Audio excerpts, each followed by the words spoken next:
What is up, sports fans, and welcome back to another episode of Pez's Picks. I'm Jeff Hartman, joined with Pez, the man with the picks. What's up, Pez? How are you?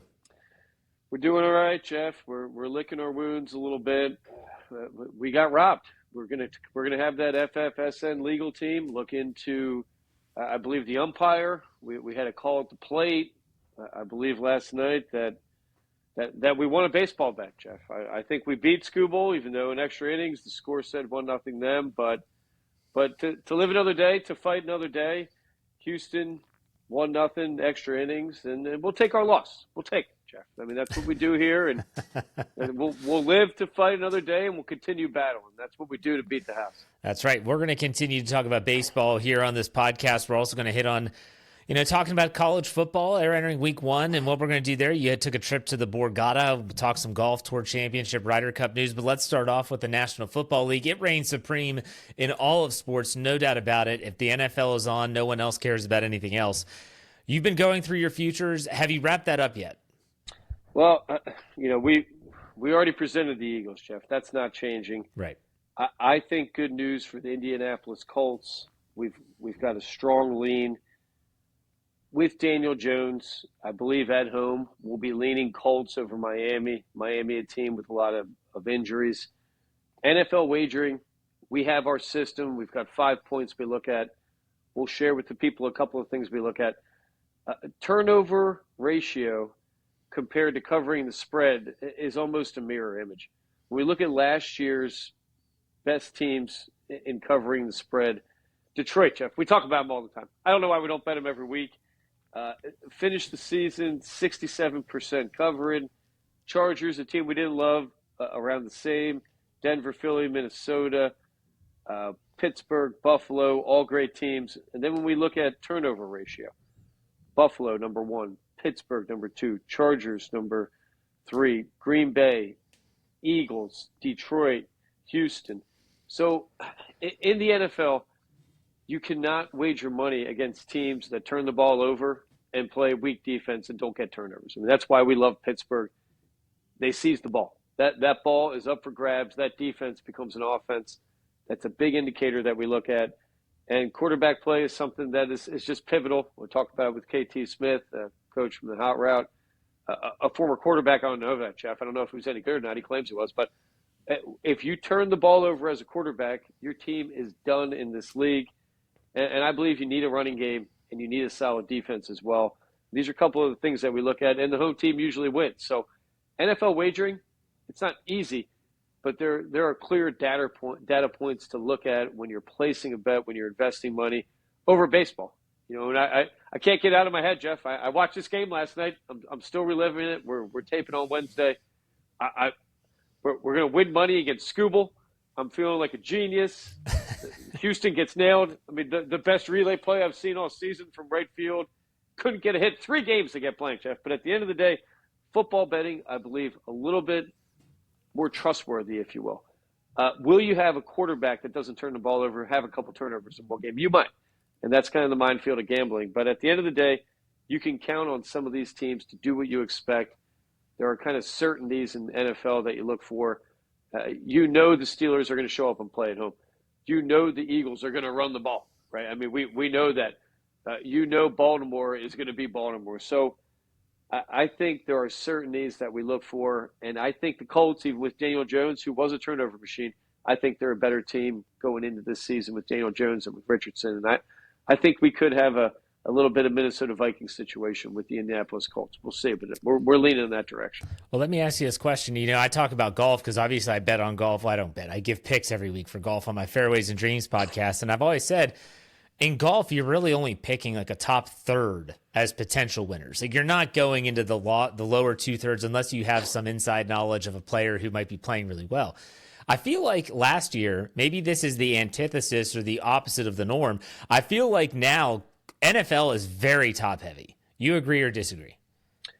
I think there's parity in some divisions, but I do think in the NFL there are teams that we can already eliminate from winning the Super Bowl. Exactly. They're probably half the league. Exactly. And I don't know if that's parity.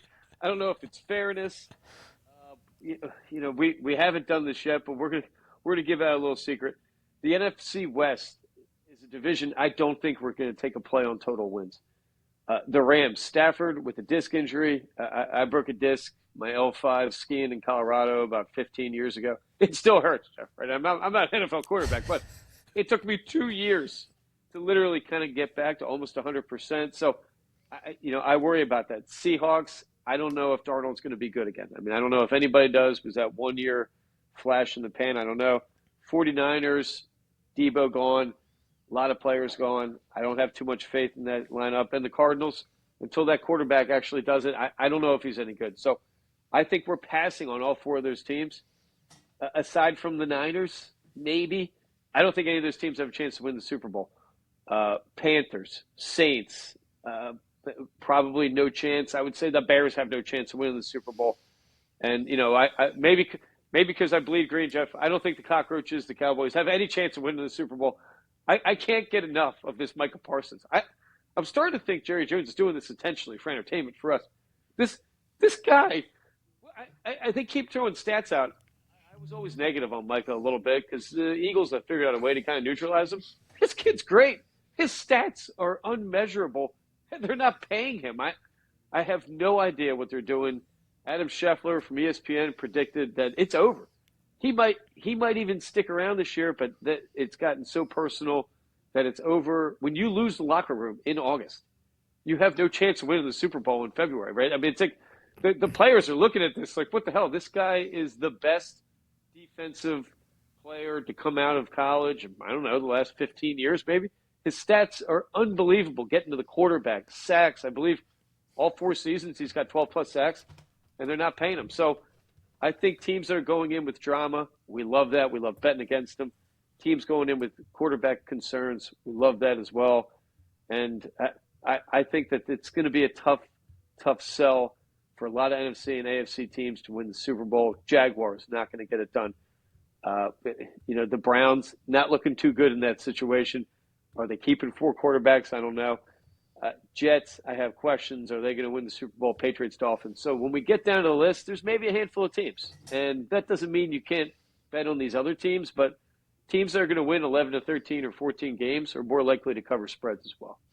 Yeah, so we'll be keeping tabs on that. And the betting strategy, we've talked about it for years now. Like it shouldn't be any rocket science in terms of how Pez formulates his selections. Talked about turnover margin, the plus minus takeaway ratio, all very important stuff. Any other NFL stuff coming up, Pez, for you? Well, and I think of one of my associates, the Yogi, we'll call him as always. He hates betting week 1.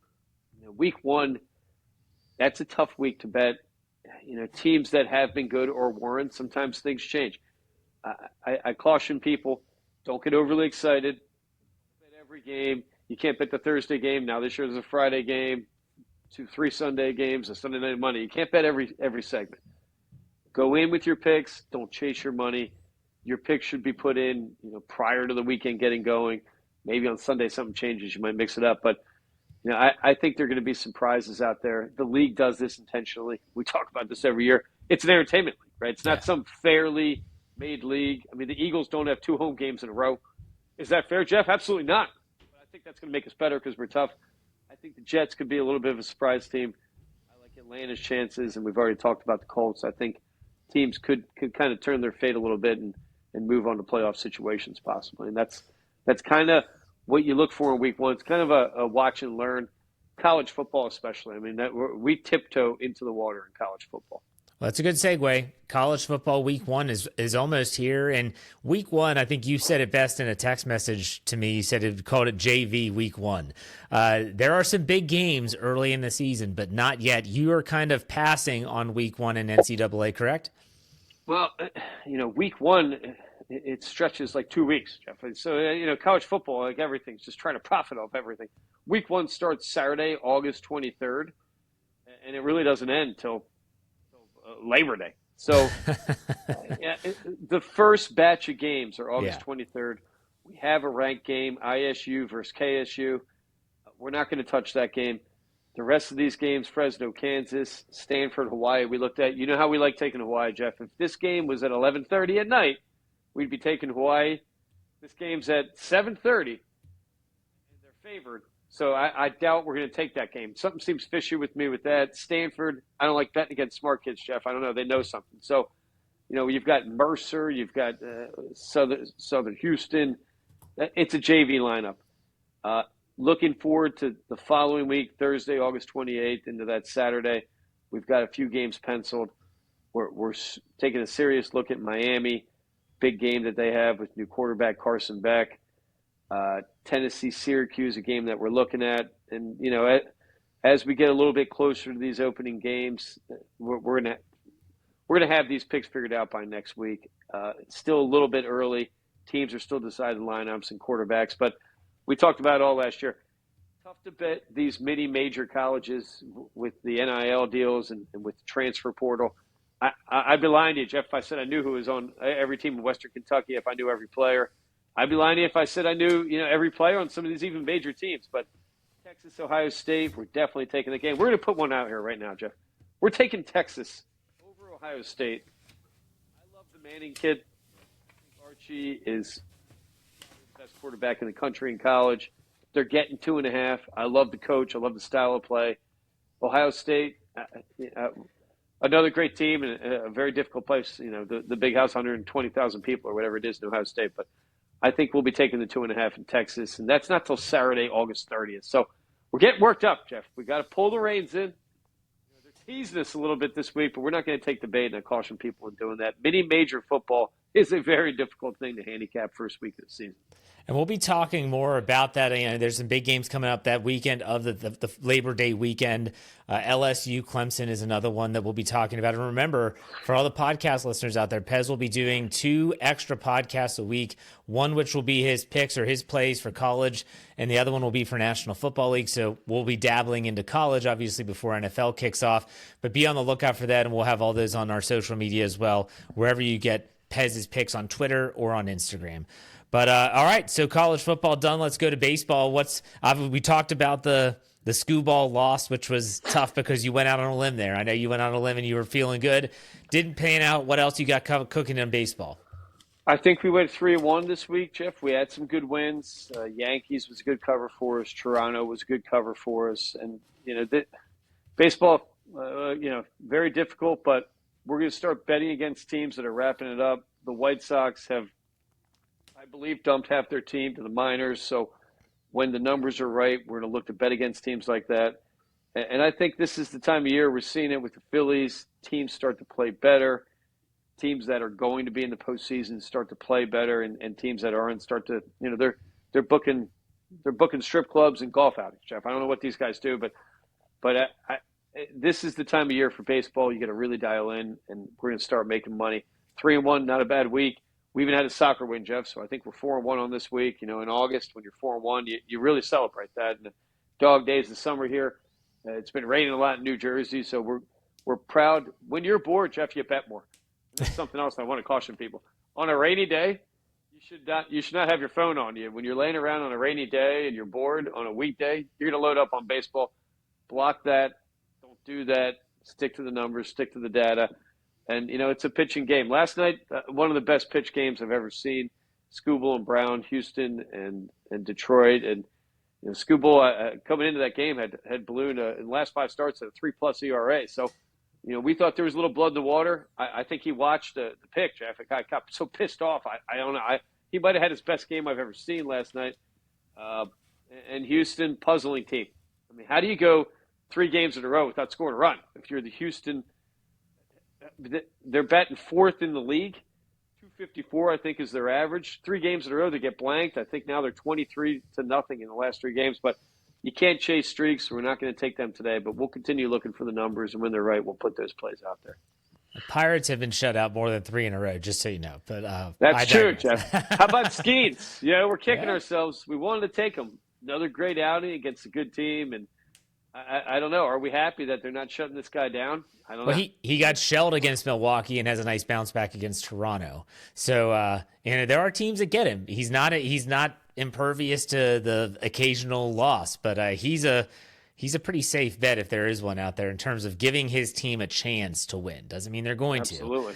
But all right, hey, you were on the road a little bit. You were up there in the woods, I know, and the Borgata. You took a trip there. Why don't you tell us about it? We're going Are you today. going Jeff. to? We're Okay. going today. We're even bringing the kid. They got 3 great pools. One of them they banned children. I don't know if that's legal, but we'll be taking him to the outside pool.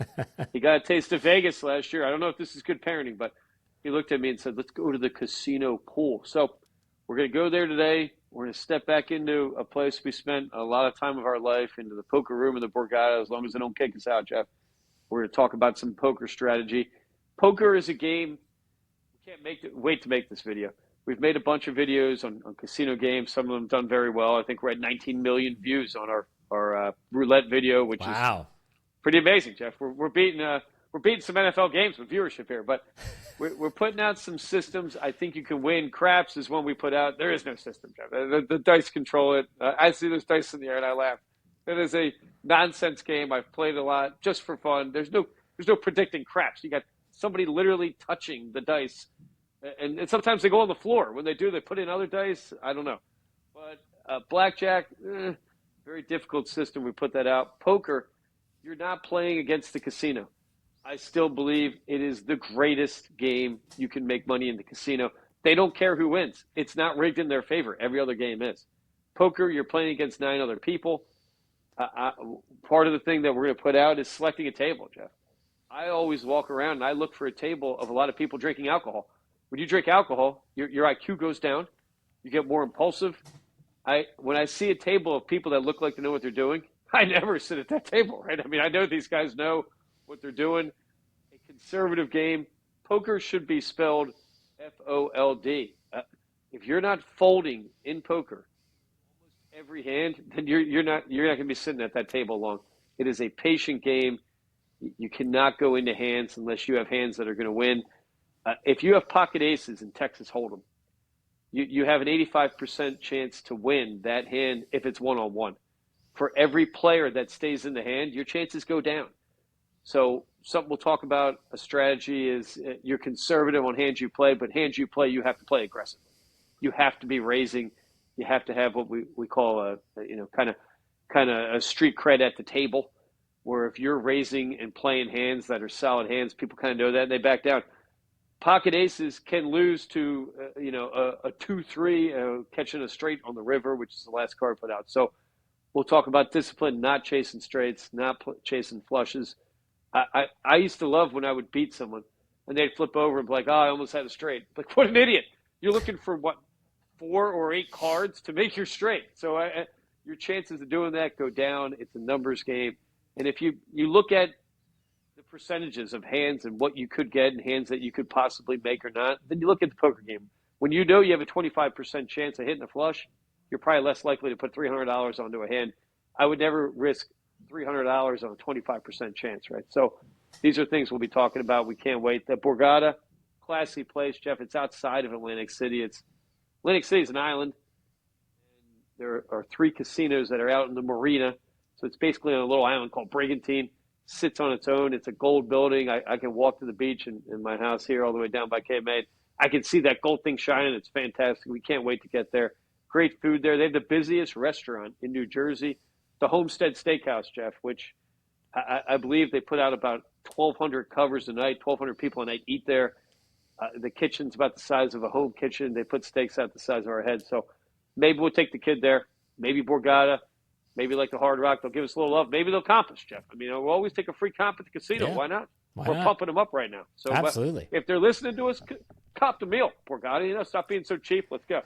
Hey, real quick, are there any casinos that you've been to, whether Vegas, Atlantic City, doesn't matter, but they have poker in a poker room that's not Hold'em, that might be 5-card stud, 5-card draw? Do those still exist, or is everything Texas Hold'em? You can catch an occasional straight poker game. You can catch an occasional Omaha game, but primarily Hold'em's going to be the game that people are playing. Right. I like playing a lower limit Hold'em. I mean, you can play Hold'em where you're going to be putting in $10 or $20 mandatory. Annie's. I like a 2-4 or 1-2 Hold'em. That way you can sit at the table more. You can win as much money with a shorter amount of money put in initially pre-bet if you play your cards right, but you have to sit down with a lot of money if you're playing a higher ante game. And, I've sat next to guys at these casinos, Phil Ivey, the cowboy Phil Hellmuth I've sat next to, and these guys sometimes sit down at 1-2 games. And they're sitting down. A poker game, once the cards are on the table, is the same thing. Everyone's got money on the table. If you've got money on the table, it's eligible to be lost. So I don't think you have to look like some big time person to sit down at a high limit game. There's no limit, but a high ante game is not mandatory to make money. All right. Let's finish this show up with some golf talk. You know, I love golf talk. It's a big passion of mine. And the Tour Championship is this weekend. Let's go back to the BMW Championship, though. I thought it was a fantastic golf tournament. Bobby Mac as they call him, chokes away the lead on Sunday. And who else wins? None other than Scottie Scheffler, who had, at the time, plus 230 odds. We are getting into Tiger Woods type rarefied air this upcoming weekend at the Tour Championship. Scotty is plus 150. Now, before people freak out, it's a 30-person field. So that's why the odds have shrunk to where they are. You put Scotty amongst well over 100 golfers, that's different. In 30, there's a good chance he's probably going to win. What's your take on the BMW, though, before we talk about the Tour Championship at Eastlake?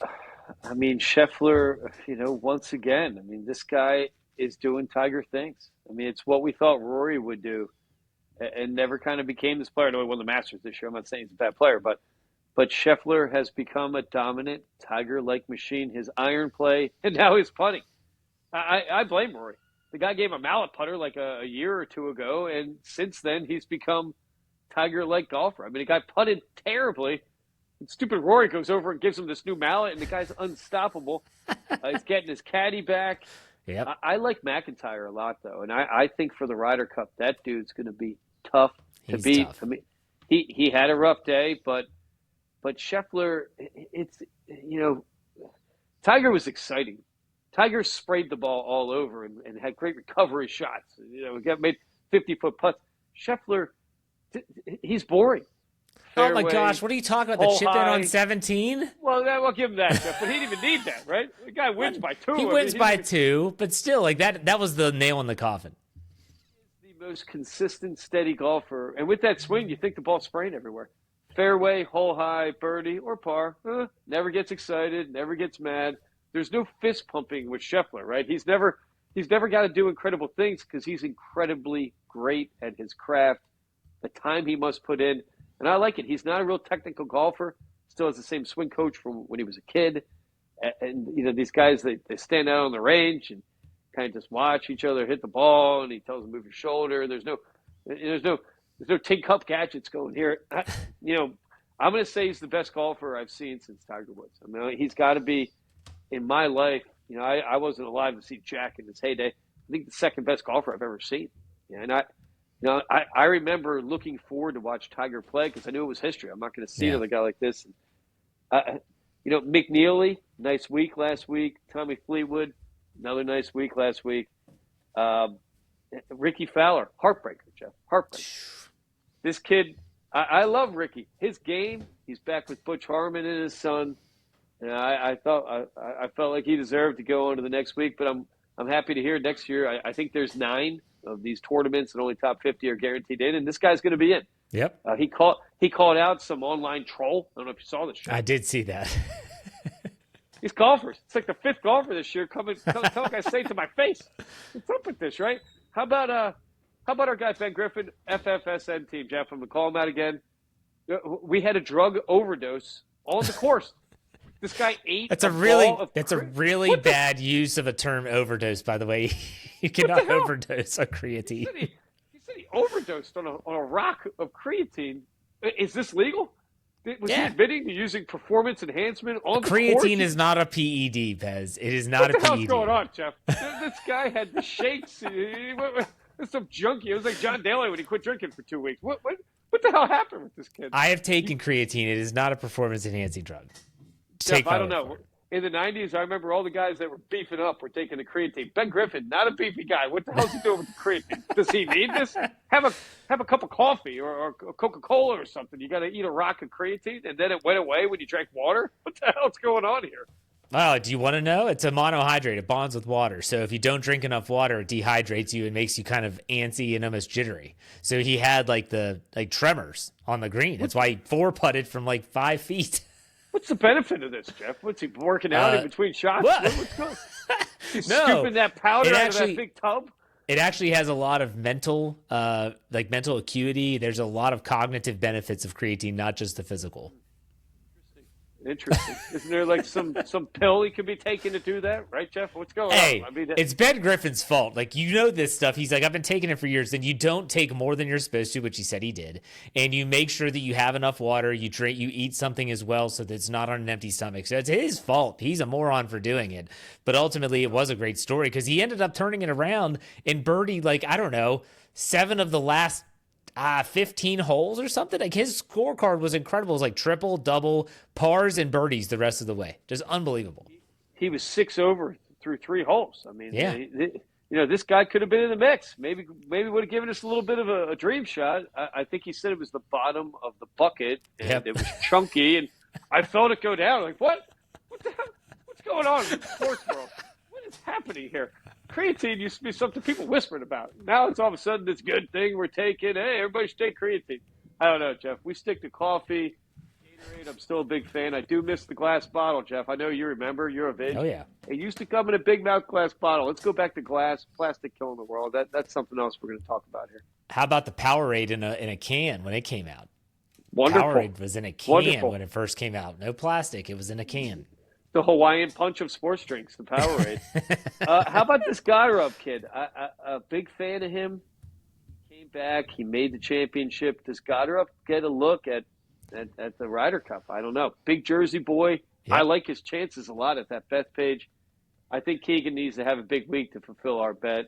He didn't play too hot last week. I think if he does, I read a rumor that he's already selected himself, and the guys know this, Jeff. I don't know if that's true or not. He unveiled the Ralph Lauren outfit. And, that's exciting, I guess. So a big week for golf here. And how can we bet against Scotty Scheffler, right? I mean, what am I at this point?